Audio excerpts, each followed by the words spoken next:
Madame, Monsieur, bonjour, merci de prendre le rendez-vous de l'information sur BB24. Voici le sommaire. L'Université d'Abomey-Calavi renforce les capacités de ses enseignants-chercheurs. Leur défi serait de faire progresser la recherche et de transmettre les connaissances qui en sont issues à leurs étudiants.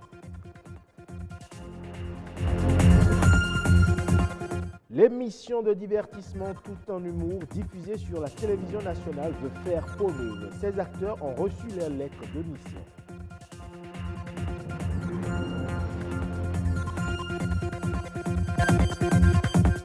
Des pirogues en fibre de verre. Elles sont toutes écologiques et luttent contre l'utilisation du bois. C'est le Sénégal qui les fabrique.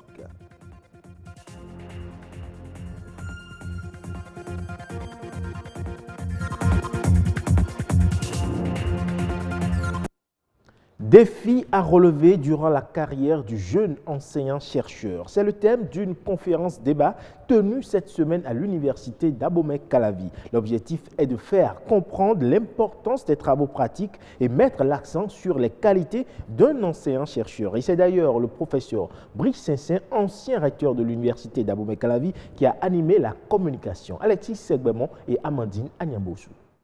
L'enseignant-chercheur a des droits mais aussi des devoirs. Pour bien remplir sa mission, il doit relever plusieurs défis. Et le premier reste la ponctualité.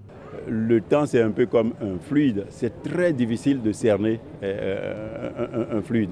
Et c'est ça qui fait que si vous prenez de retard sur le temps s'écoule. S'écoule, s'égrène et s'égrène à l'infini. Et c'est ça qui fait qu'on doit retenir le temps, la période de temps nécessaire pour effectuer une activité. Autrement, vous perdez par rapport au temps. Et c'est un défi surtout pour les Africains d'une manière générale et ici au Bénin de façon particulière. À tous les niveaux, même les dirigeants ne sont pas conscients du temps qu'ils font perdre lorsqu'ils programment une réunion à 8 h et ça mène à 10 h, à 10 h et ça mène à 14 h et ainsi de suite. On perd du temps. On perd en réalité sur l'économie. En tant qu'éducateur, l'enseignant-chercheur a le devoir d'assister les apprenants surtout sur leur lieu de stage. L'objectif est de livrer sur le marché du travail des citoyens capables de développer leur pays. Il n'est pas question de se dire il y a trop de problèmes, faisons de l'approximatif, formons de manière approximative. Vous aurez alors des ministres approximatifs, des présidents approximatifs, des PDG approximatifs. L'éducation n'est pas du tout une question à prendre à la légère. L'apprenant qui vient pour acquérir des compétences se doit coûte que coûte de rentrer chez lui, non pas avec le papier, le diplôme nous le signons sans problème, mais avec le contenu du diplôme, c'est-à-dire la compétence. Et pour cela, il a besoin d'un temps d'attention, il a besoin qu'on l'encadre. Les universités sont confrontées à la massification, à la surcharge en étudiants. Mais c'est une responsabilité de l'État, de la nation. En initiant cette conférence débat, les organisateurs ont voulu mettre l'accent sur l'importance des travaux pratiques et des recherches dans les universités. Donc, en suivant cet enseignement, les doctorants vont voir l'utilité des TP, l'utilité des TD, l'utilité des sorties pédagogiques pour la géographie surtout. Et tout ce qui est sciences exactes et autres, nous devons sortir. Mais en dehors de ça, le salaire qu'on paye aujourd'hui à un enseignant de supérieur, qu'est-ce que ce salaire devait faire? Voilà, la conférence nous permet de voir comment un professeur devrait vraiment s'abonner à des revues, voyez, scientifiques. Son devoir de se sacrifier aussi sur le plan scientifique pour pouvoir faire certaines choses. Je suis dans un domaine où je ne suis pas bien renseigné. Comment voulez-vous que je forme des gens par rapport à des actualités au niveau international? L'innovation, la formation et la recherche scientifique constituent donc les qualités d'un bon enseignant-chercheur. Le Japon passe en revue avec les journalistes certaines de ses réalisations au Bénin à travers une tournée dans le département de l'Atlantique. Les hommes des médias ont pu toucher du doigt quelques fruits de la coopération bénino-japonaise. Enoch Mpati et Wenceslas Awanyi. Des salles de classe de fortune cèdent définitivement place à 2 modules de 4 salles flambant neufs, chacun entièrement équipé de tables-bancs et d'un bloc de latrines. Nous sommes ici au Collège d'enseignement général 2 de Glodjigbe, première étape de cette visite de terrain des réalisations du Japon au Bénin. Un don estimé à 92 millions de francs CFA. Il entre dans le cadre de dons aux micro-projets locaux contribuant à la sécurité humaine. Je me rappelle bien qu'il y a de cela 1 an, les conditions dans lesquelles nous travaillons, c'était très pénible. On travaillait même à longueur de journée sous les arbres, en plein soleil. Mais avec l'arrivée des 2 modules de 4 classes, en plus des latrines, ça nous a un peu soulagés. Donc je remercie très sincèrement le peuple japonais pour ce don. Et je prie que vous ne nous oubliez jamais. Je peux vous dire qu'actuellement, nous sommes en passe d'obtenir l'autorisation d'être centre d'examen pour le BPC. C'est l'occasion de dire encore une fois merci. Merci au peuple japonais, merci à l'ambassade qui nous est venu en aide. Cap ensuite mis sur le centre de santé de Tangbo-Djevier. Ici, c'est une jeune infirmière volontaire d'un des programmes initiés par le Japon qui renforce l'équipe en place. En 18 mois, Narumi Watanabe a su imprimer sa marque. Elle a mis sur pied un système de travail dénommé les 5 S, séparer, systématiser, salubrité, standardiser et se discipliner. Objectif, améliorer le système de soins dans cette localité. Avec le Japon, pas d'éléphant blanc.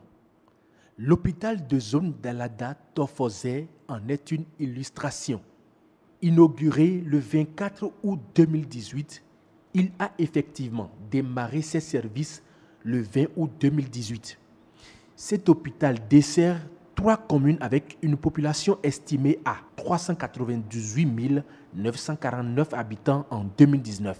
Outre les populations des communes d'Alada, de Tofo et de Zé, l'hôpital reçoit également celles des communes limitrophes.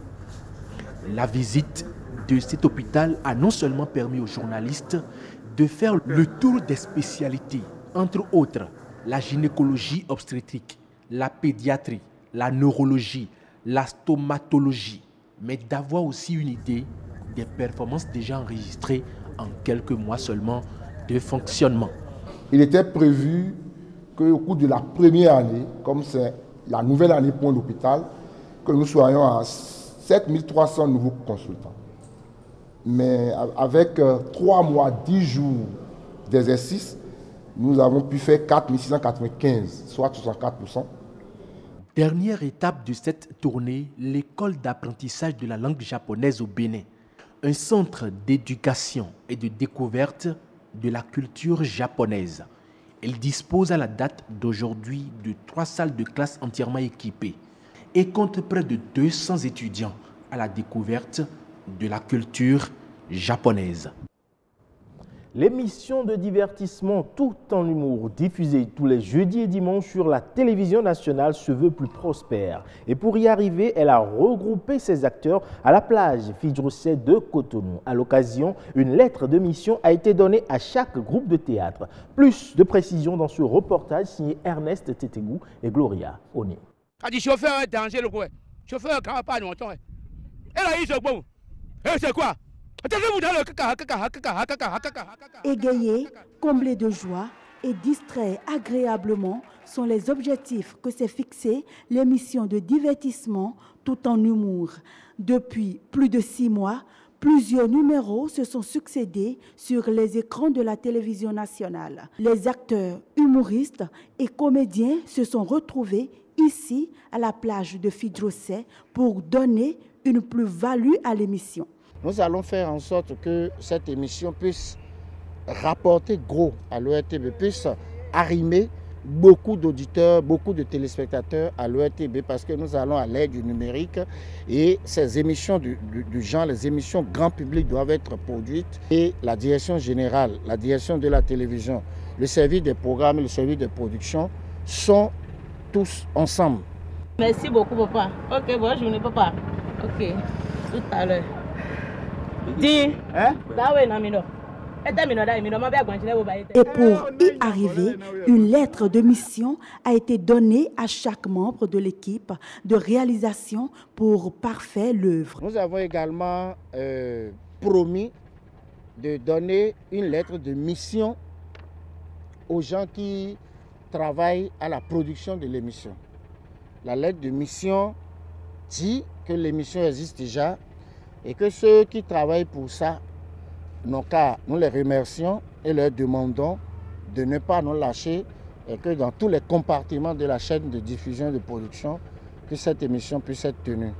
Chaque humoriste s'engage à relever son niveau professionnel pour que, tout en humour, puisse tenir le haut du pavé. Allons à présent au Sénégal où ce pays a fabriqué, ou plutôt vient d'inaugurer, une usine de fabrique de pirogues en fibre de verre. L'usine est destinée à lutter durablement contre l'utilisation du bois. Et les pirogues en fibre de verre se placent directement dans les questions de gestion de l'environnement, de lutte contre le réchauffement climatique et de lutte contre la coupe du bois et la désertification. Reportage.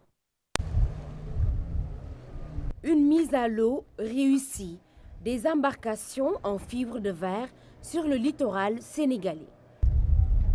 Une innovation de taille dans la pêche artisanale. Les pêcheurs vont remplacer leurs pirogues en bois par ces types d'embarcations modernes munies de systèmes de géolocalisation.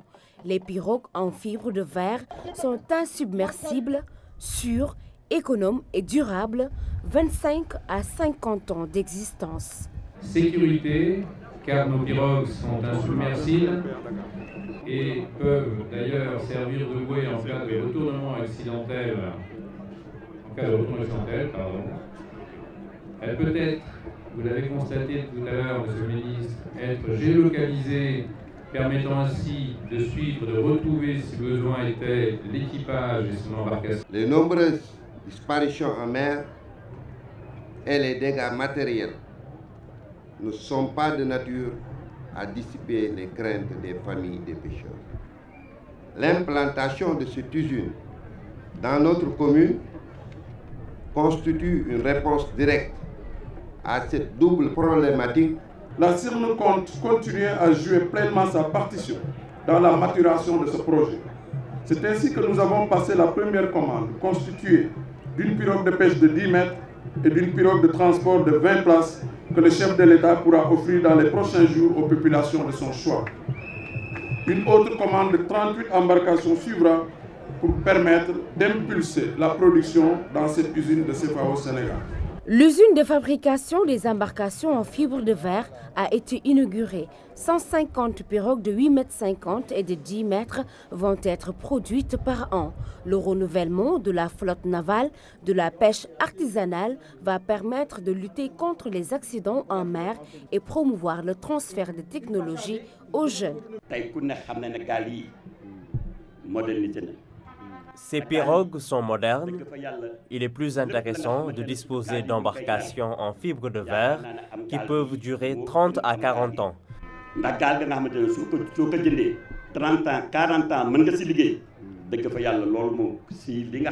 Je trouve que c'est meilleur que nos pirogues en bois. Et puis, avec la géolocalisation, nos pêcheurs sont plus protégés en mer. Nous vivons dans des moments extrêmement difficiles. Les changements climatiques, la désertification avec ses conséquences. C'est la raison pour laquelle le président Macky Sall a décidé, dans le cadre de la mise en œuvre du plan Sénégal émergent, d'introduire de manière progressive des pirogues en fibre de verre en vue de remplacer à terme toutes les pirogues en bois. Les pêcheurs peuvent compter sur l'État du Sénégal pour acquérir ces pirogues en fibre de verre. Un dispositif sera mis en place pour faciliter l'achat auprès du promoteur. Au-delà de la pêche, ces embarcations modernes peuvent résoudre également les problèmes d'évacuation sanitaire, de surveillance des côtes sénégalaises et de développer le tourisme à travers des activités qui feront de la mer un bel espace de plaisance. C'est sur cette note de lutte contre la désertification que prend fin ce journal. Merci de nous avoir suivis. À bientôt.